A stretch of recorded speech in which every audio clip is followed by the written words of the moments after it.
A day in my life, pero hindi ako magtatagalog, magkakapampangan ako. Nung AU Balo guys, kapampangan ko, yes. May panganak ko yung Pampangan eh. Pero ako masyado magkapampangan ka ng video ko. So lumwal kami ng abe ko, munta kami king outlet store. And medyo marimlaking wall. Sana li ko mangalgal ne. Ako Balo pero bala mo awkward kung magkapampangan king camera. Pero alin ako makanila magsalita pa checking personal. So tara, tuki kayo kaya kami. Lumwal ta na guys. Diyos ko, karimlan eh. Mga syas na ako gamat. Balo yo, adwang Domingo na ako choluang bansa. Kukutang dana nung kapilang kumuli ako nung muli ko pa. Keling Japan eh, using motor ang pon tricycle. Gamitan da kaya ni train. So lungob ta na keling station. So salita ng ticket. Ticket. Kapag Tagalog, ticket. Pero pag Kapampangan, ticket. Dapat maka-emphasize itang K. Keling Japan, balong-balo mong mabulok yung asboking kasabi mo. Kapag mamasok yung asbok, itry tayo. Ay, ayun na papansin din sinabi ko na. So atso kami nga ni Kening Mitsui Outlet. Kasi wala na kami agawa ka rin pera mi. Kaya iwaldas mi nemo. Kaya bang, joke yaitan eh. Danupa na ako, grabe. Mangalgal din kalamnan ko. Mantun tamong pipanganan, tara. Manganta na. Sakto ya mo. Mas masarap na pala magluto din Kapampangan. Biro mo guys, pero okay naman. Hi guys, samahan niyo ako maglaba. Pero, mag-isa lang ako. Samahan mo ako, Bunch. Natatakot ako. Ayaw ako samahan ni Anya, Bunch. Guys, tignan naman no. Sobrang tahimik dito. Ito na yung mga lalabhan, guys. And syempre, naglalaba tayo dito. Di naman tayo mayaman para araw-araw magpalit at bumili. Guys, nasa 8th floor na ako. Grabe, nakakatakot, oh. Parang may umubo. Guys, hindi na joke to, promise. Sobrang tahimik dito, tas hindi ko alam kung may mga tao dito. Kaya ko to. Hindi totoo ang mga multo. Pasok na tayo, sobrang dilim. Oh my gosh, guys. Hello. Ayan, kinilabutan ako. Pero ito yung laundry, guys. Dito kami maglalaba. Akala ko... Narinig yun? Hindi ko alam, baka tinatakot ko lang sarili ko. Okay, pero maglalaba tayo. Actually guys, hindi naman ako matatakot kung may multo dito. Kasi hindi ko rin naman sila maintindihan. Japanese yung mga multo dito guys. Nissan, Honda, Mitsubishi. Baka biglang may maghanap ng hustisya dito sa hallway. Ang katakot. Bantayan nyo ako guys ha.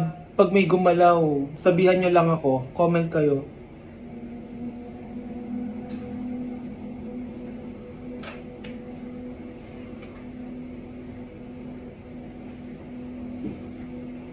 Babalik na ako sa hotel guys, hindi ko na kaya. Babalikan ko na lang yun mamaya. Guys, kinikilabutan pa rin ako.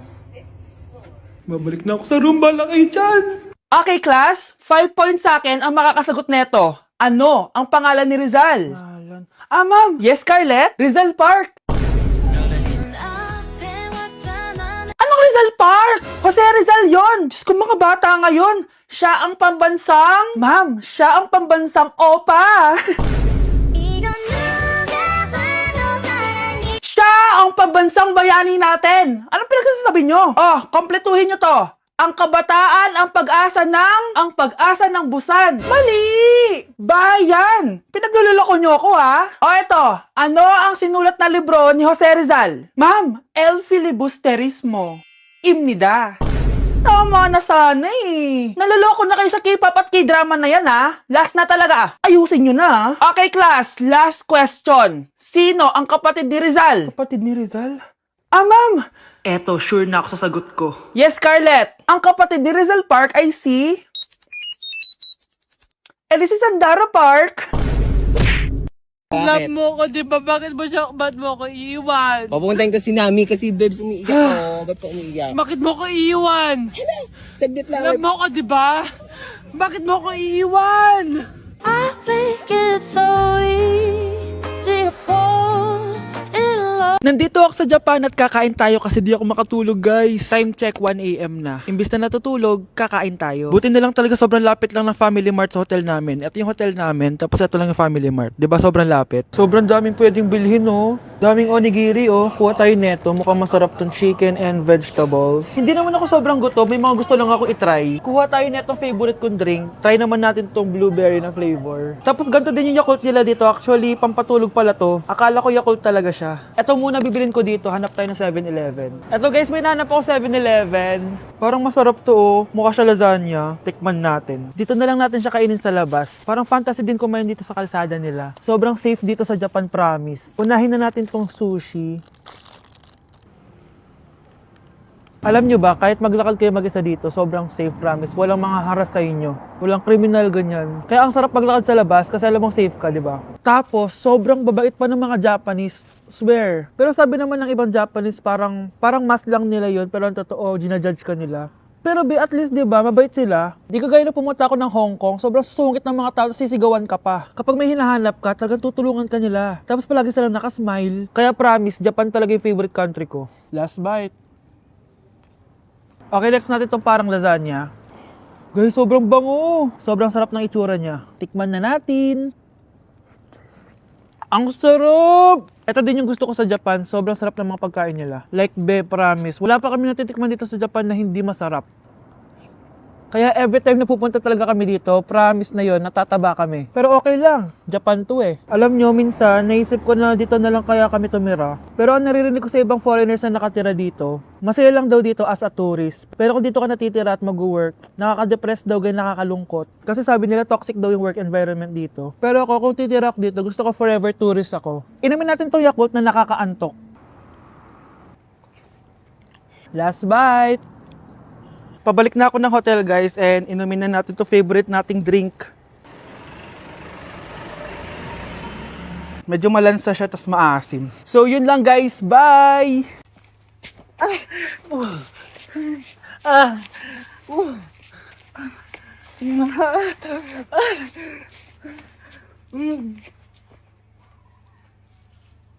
Ayoko talaga sa kanya. Bes, ayan siya oh, yung pet peeve mo. Hi! Panira ng araw. Okay, class. Break time muna tayo. Hala, naiwan kayo bakit kong pagkain? Scarlett, to, may sobra pa ako. Baka gutom ka na. Talaga? Bibigyan mo ko? Oo, ano ka ba? Gusto ko maging close tayo. Parang bumabait tong pet peeve ko, ah. Hala, may quiz pala tayo. Bes, sabay tayo mag-review mamaya, ha? Naku, sorry, Bes. Kakain kasi kami ng jowa ko mamaya. Di mo ba kaya mag-isa? Ano ba yan? Ako na lang, sabay tayo mag-review. Tsaka, may reviewer din ako dito, oh. Ayan na naman siya. Sure ka? Ako talaga gusto mo kasabay mag-review? Oo naman. Ba't naman hindi? Idol nga kita kasi ang talino mo eh. Sige na nga. Okay, class. Para sa activity natin today, pili kayo ng partner nyo. Best, partner tayo ah. Sorry na, best. Partner na kasi kami ng baby loves ko eh. Partner na kami ng baby loves ko eh. Tayo na lang yung partner, Scarlett. Ikaw na naman. Buti ka pa. Gusto mo ako makapartner. Ayan, perfect. Partner kayo ng pet peeve mo. Ha? Best! Pet peeve mo pala ako? After mo siraan sa amin yan, BFF na kayo ngayon? Samantha! Samantha? Magpapaliwanag ako. Oh, ba't nandito ka? Pet peeve mo ako, di ba? Umalis ka na. Oo, pet peeve kita. Dati. Kasi ang sungit mo sa akin eh. Tapos palagi mo ako iniinis. Alam mo kung bakit? Kasi gusto kita. Ha? Wala. Never mind. Samantha! This year, ang Christmas decor namin dapat aesthetic. Walang Pinterest score. Minimalist but magical. Nay! Ganito yung gusto kong Christmas decor. Need na lang natin ng ribbons, garlands, glitters, and maybe a glue gun. Tingnan mo, may ilaw pa sa bintana mo. Anong gusto mo, mag-parol show? Nay, trust the vision. Sige, basta, huwag kang gagastos ng bongga ha. Wow, ang ganda nito.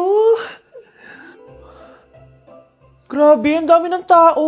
Christmas season na nga talaga. Okay, good. Secured. Ayan, all added to basket na. Ayan, secured na talaga.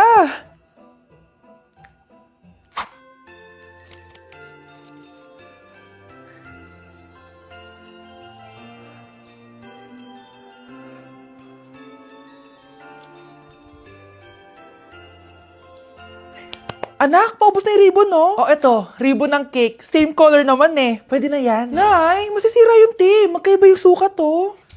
Nay, ba't mo inopin yung electric fan? Mainit kasi. Ay, Diyos ko, ang kintab ng pusa.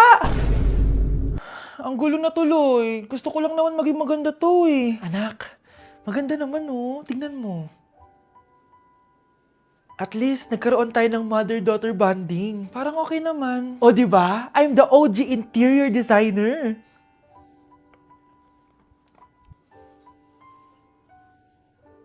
Hindi siya nagmukhang pang Pinterest dahil mas maganda yung ginawa namin. Eto, Nay, para sa'yo. Oh, ano to, anak? Nakita ko kasi yan sa National Bookstore. Tapos naalala ko, di ba gusto mo ng planner na galing sa mga coffee shop? Kaya binili ko na yan. Baka maging acidic pa tayo kakakapin natin. Makuha lang yung planner na gusto mo. Tsaka binilhan din pala kita ng pouch. Lagayin mo na kung ano-ano, Nay. Oh. Aw, thank you, anak. Welcome, Nay. Good morning, class. Bakit ang dami nakadikit sa wall? May ballpen, may walis. Ma'am, uso kasi to. Ididikit mo yung mga bagay gamit yung wall friction. Parang ganito.